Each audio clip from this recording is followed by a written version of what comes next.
ഇങ്ങനൊരു കത്തി കയ്യിലുണ്ടെങ്കിലേ ഏത് പുല്ലും നമുക്ക് നിഷ്പ്രയാസം വെട്ടാം. ഇന്നേ ഈ സൈഡിലത്തെ മാത്രമാണ് ഞാൻ വെട്ടി ഒതുക്കിയത്. ഇനി ഇത് വളർന്നു വരുന്നതനുസരിച്ച് നമ്മൾ വെട്ടി കൊടുത്താൽ മതി. ഇങ്ങനെ ഇവിടുത്തെ അത്യാവശ്യം കൊച്ചു പുല്ലുകളും മെയിൻ്റനൻസും ഒക്കെ ഞാൻ തന്നെയാണ് ചെയ്യുന്നത്. രാവിലെ നമ്മൾ മുറ്റം തൂക്കാൻ ഇറങ്ങുമ്പോൾ ആ കൂടെ അങ്ങ് ചെയ്യും. അപ്പോൾ ഒട്ടും വെയിലുമില്ല, നമ്മുടെ പണി വേഗം തീരുകയും ചെയ്യും. അത് ഓരോ ഏരിയ തിരിച്ചാണ് ചെയ്യുക.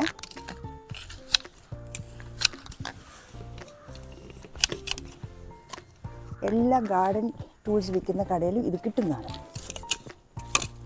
നമ്മുടെ തുണി വെട്ടുന്ന കത്രിക പോലെ തന്നെയാണ്. കൂട്ടിപ്പിടിക്കുക, വെട്ടുക.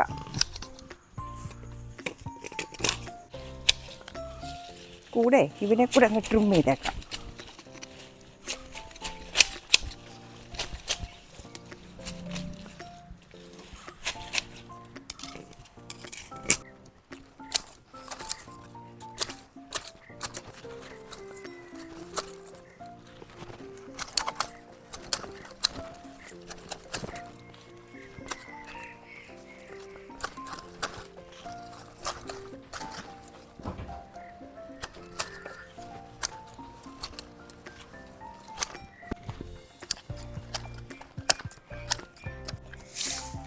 സോ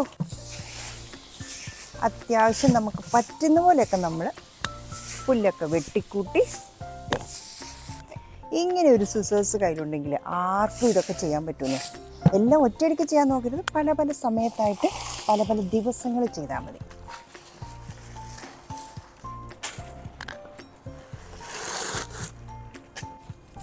ഇനി ഈ പുല്ലുകളെല്ലാം നമുക്ക് ഇന്ന് കുറച്ച് പച്ചക്കറി നടാനുണ്ട്, അതിന് അടിവളമായിട്ട് തന്നെ ഇട്ടേക്കാം.